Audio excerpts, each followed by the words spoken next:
Hi guys, in this episode of Shri series, we're going to be doing some problems involving electricity, more specifically power, voltage, current, and charge. Alright, so what I'm going to do is I'm going to read out this question and take you through the process to solve both parts A and B. So I'll read it out quickly.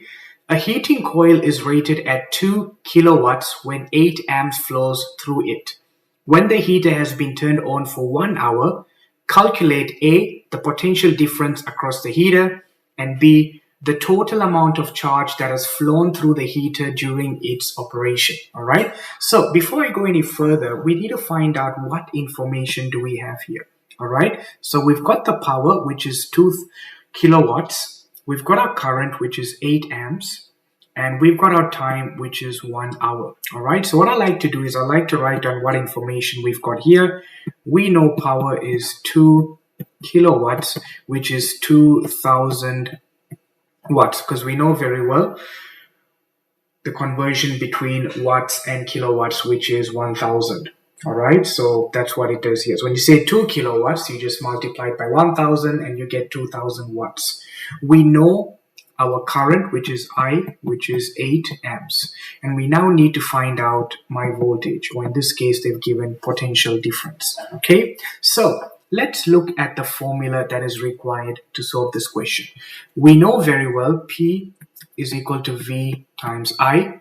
Therefore, V is equal to P over I.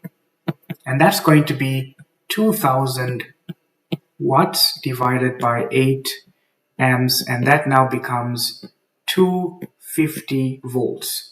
So potential difference is going to be 250 volts. Basic simple formula, which is power is equal to voltage times current.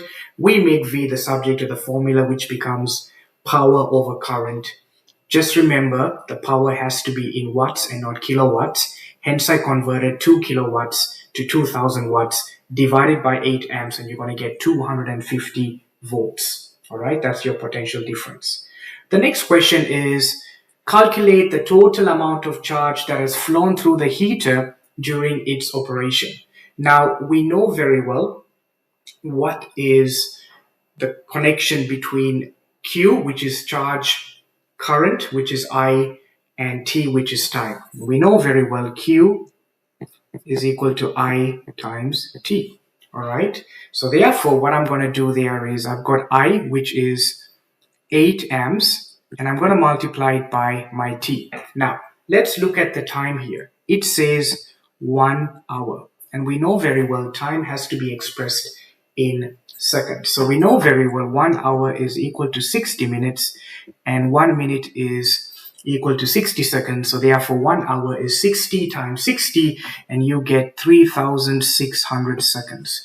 Therefore the time is going to be 3600, and Q is going to be 8 times 3600, which is going to be 28,800 coulombs. All right, because that's the unit that we use to measure my charge. So you can see with this question here, all we did was we used Q is equal to I times T. I is my current from the question, that's 8 amps, and T is my time, which is 3600 seconds, because 3600 seconds is the number of seconds present in an hour. And when you multiply them, you're going to get 28,800 seconds, 28,800 coulombs. All right, so this is how we work through one question here. Let's look at the next one here. All right, so again, the more questions we prepare or we answer, the more confidence we get in solving questions involving power or voltage or current.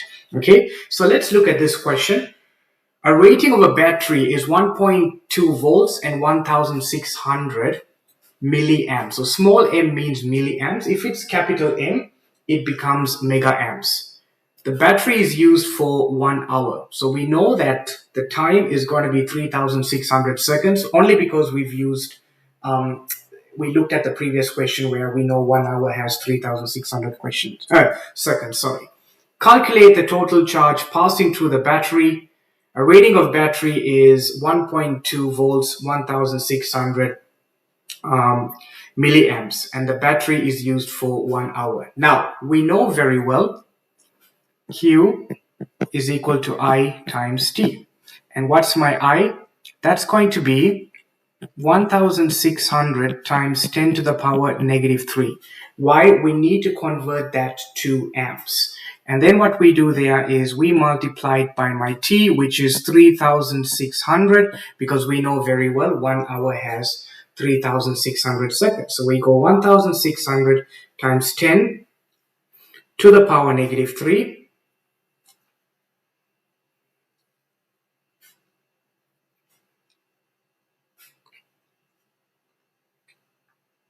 Negative 3 multiplied by 3600, and you're going to get Q is equal to 5760 coulombs, because that's the unit for coulombs, Q. All right. The next question is asking me, calculate the total useful energy released by the battery if the battery is 80% efficiency or 80% efficient.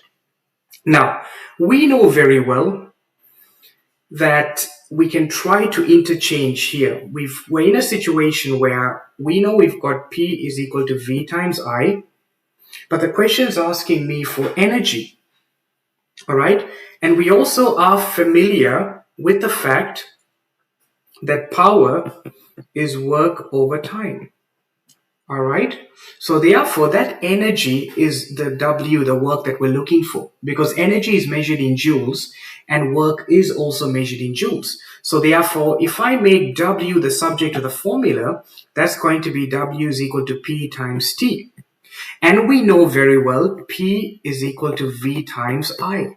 All right, so we know power is equal to voltage times current. So in place of P, I can get my voltage and I can get my current. So that's going to be 1.2 volts multiplied by 1600 times 10 to the power negative 3 multiplied by 3600.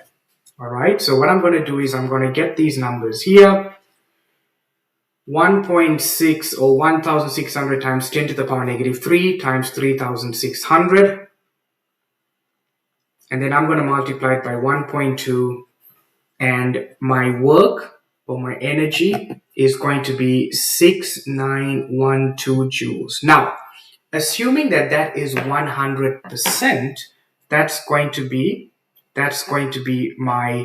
my energy. But the question saying assuming it's 80% efficient. So all we need to do is we go 80 over 100 multiplied by 6912, and we're going to get